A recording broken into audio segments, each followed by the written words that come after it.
Welcome everyone to another episode of Ag Talk with Doc.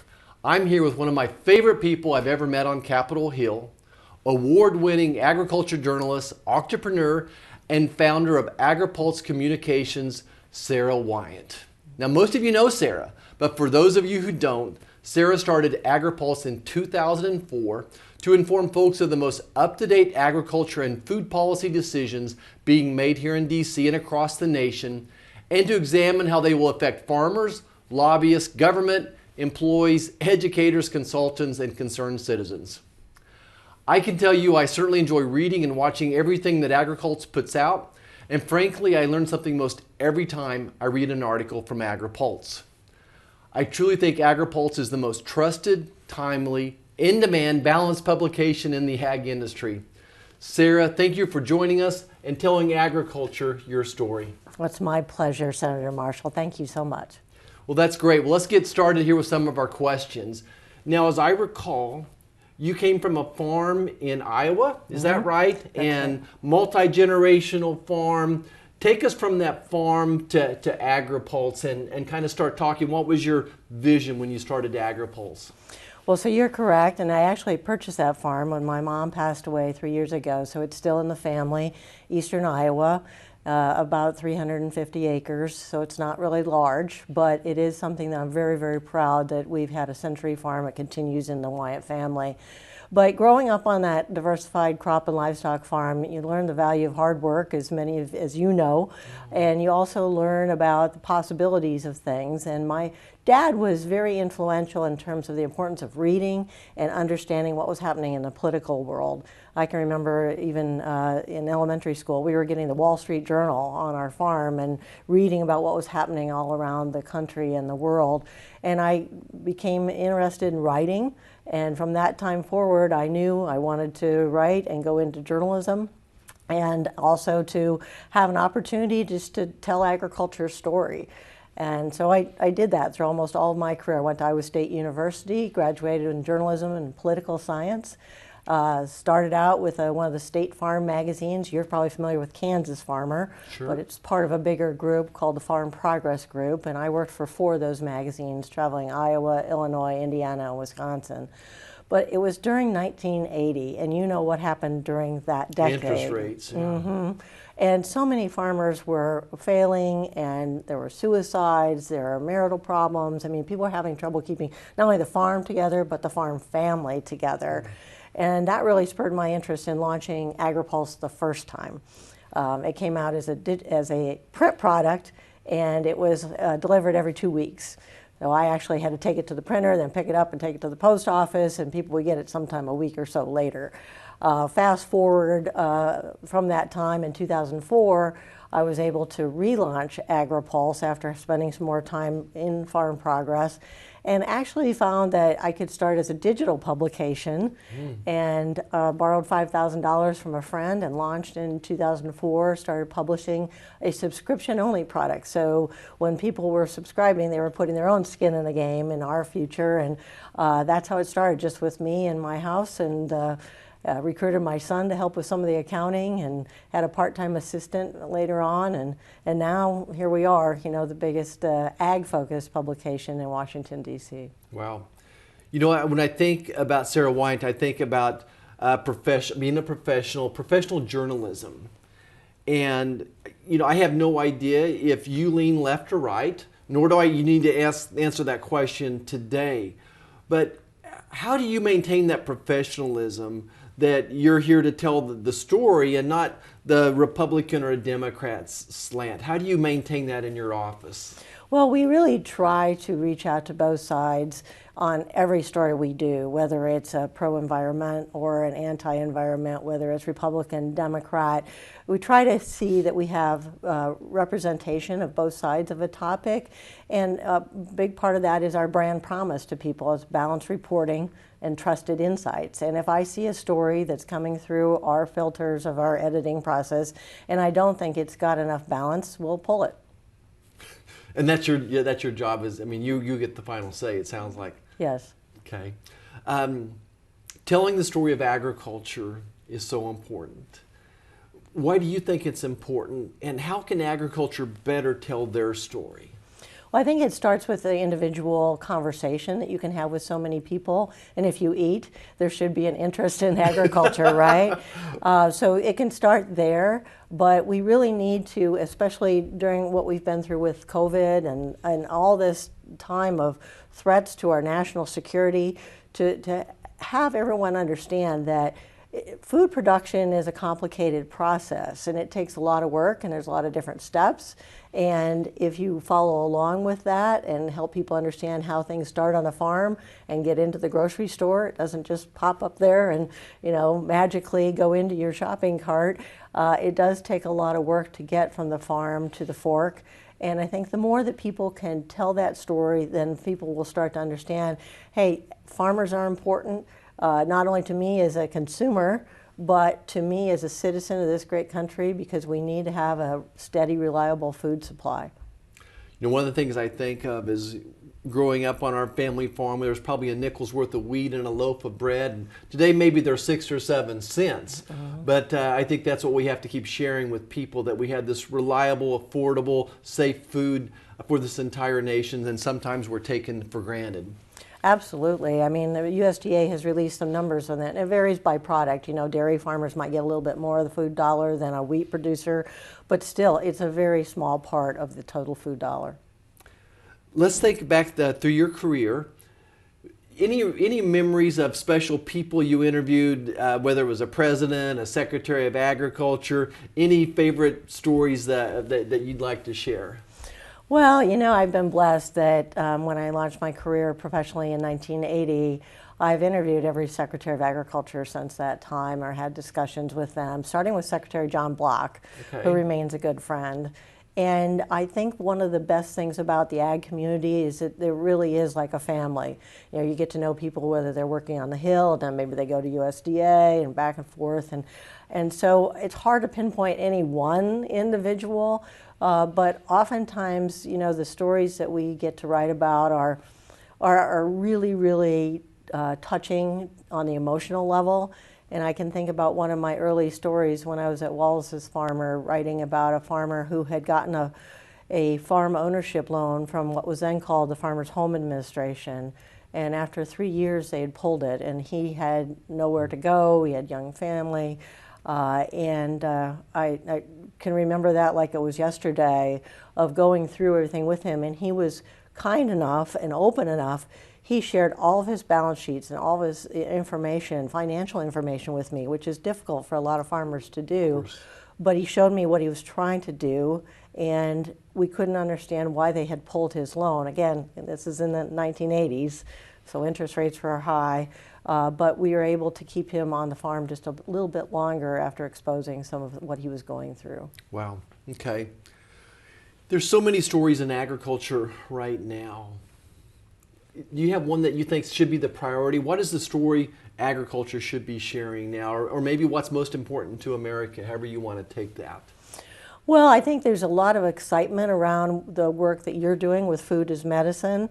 That is, I think, a real growth area for a lot of people to understand the interconnectivity between the nutrients in the food and the things that perhaps we can do to enhance those nutrients as we're growing them, and then using them to treat either pre-treatment for ailments that might develop later in life, or having that opportunity to treat people with just a better diet. So that would be one that I'd highlight, and I know you're excited about that too.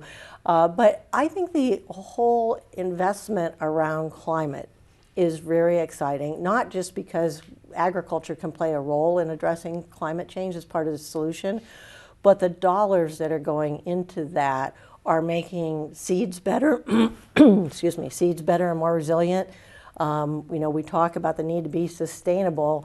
Well, if you can invest in the technology that can help breed seeds that it can withstand some of these extremities in our weather and in our climate, then we're all going to be better off. Again, a more reliable food supply for both us in the United States and across the globe. So the investments that are going into new innovations in agriculture around the climate space, I think, are pretty exciting right now. Well, I do too. When I talk about agriculture, environment, and energy, I think it's one topic. And the innovation I'm seeing out there in precision agriculture, growing more with less, whether it's the seed technology or now we're developing microbes to go on the root systems that would fertilize the plant, using less water through autonomous pivots, that types of things. It is exciting times to be in agriculture. Yeah, and I think it's a good opportunity for a lot of young people, whether you grew up on a farm or not, to get into agriculture. Yeah. You know, we kind of talked about some of your favorite stories. Is there anything that comes to mind to an exciting story that you broke, that comes to mind for you? Yeah, well, some of them were easier to write than others. You know, going back to my early days, I spent a lot of time with the Soybean Association. One of my favorite headlines was Sex, Lies, and Soybean Politics. And the story involved all of those. Oh. But I think more recently, one of the most difficult ones wasn't so difficult to write, but to get the information. And I think is a good example of how we work on behalf of farmers to get to the root of the story. And this happened in 2018. As you know, we were going through a lot of these trade wars with China, and we had heard that there was going to be some sort of a payment program. And I was actually at an event, and I can't say where it was at because somebody would figure this out, but I was at an event where a person who had access to this information announced that USDA was going to be making payments of $1.65 for soybean growers and a penny for corn growers per bushel. And so I thought, you know, I looked at the person sitting next to me, who's also a very well-respected farm leader, and I said, "Did you just hear what I heard?" And he said, "Yes." And I said, "This is amazing." And so, you know, I could have gone on Twitter, I could have done something just to get that out right away, but I wanted to go back, and on sensitive information like this, we like to have a second opinion.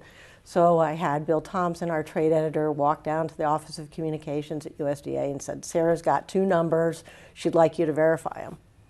They said, "No, we won't." And I come from this as these are taxpayer dollars. People have a right to know. And they said, we're not announcing all those yet. And so then went a series of negotiations telling me, well, you can have it at 4 a.m. the day we announce, and we won't give it to anybody else till 6 a.m. Like, no, I mean, I have this information. Corn and soybean growers want to know. I'm going to get it out there. So they gave me a statement, which I included in our article, basically saying my information was incomplete and, you know, not ready for prime time in so many words. And so I included that statement to give, again, the balance, but we broke that story. And it wasn't until a few days later where I was actually riding in a car with my husband, and he was driving, and I get a phone call from my trade reporter, Bill Thompson, and he had been on the press conference with the formal announcement for all commodities, not just corn and soybeans. And he read those two numbers, and I yelled so loud. They were the same number. Yes. They were the same number. We were right. Well, that's when I talked earlier about professionalism and integrity. I think that some of that's missing, that so many publications just want a headline. Right. And then to be able to say, here's some, I was told this, but we're trying to verify it as well, but my readers deserve to know it. Absolutely. We have an obligation, I think, in farm and ranch country to get that good information out there. And even though I didn't have the wheat numbers and the others, I wanted folks to know. And so when we came out with it, USDA was not very happy. My understanding is that they had a lot of tough conversations behind the scenes. But again, it was information that was delivered to me in a way I hadn't even expected, but it did come to me. So, well, great. You know, Sarah, a lot of people look up to you, your professionalism in journalism, but being a voice for agriculture as well. And, you know, specifically women that are thinking about going into agriculture. But really, I think it's whether you're speaking to young men or young women, it's the same stories. What advice would you be giving young journalists that are interested in agri-journalism, or maybe just anybody going into agriculture? Well, there's so many different opportunities. We're actually doing a special project right now on workforce, not only the needs in American agriculture, but some of the innovative things that are happening, like in Kansas Farm Bureau, where they've just launched that apprenticeship program that is going to help attract a new generation of workers. So there's a lot of good things going on in our space. I would tell people to dip your toe in the water and try to see if there's a certain type of job that you really like in ag and food. In my case, it was writing. There were hardly any women in journalism when I graduated, and now there's hardly any men. So it's really flipped in a lot of ways. But whether it's journalism, whether it's working in public relations, whether it's like Mashawn on your staff, being a great communicator, getting your messages out, I think there are just so many opportunities, and the more you can do to not only get educated, but to have those internships, apprenticeships, whatever, that's how I got started, and I think it's really a great pathway. What your story reminds me of is, jumping in with both feet, but having some good mentors and good organizations to be part of and to learn from as well. Mm-hmm. Well, Sara, it's been great to have you on Ag Talk with Doc. I know there's lots more to share. Any closing message that you have for agriculture as we think about the future of agriculture? What do you see, what's the next decade look like in agriculture?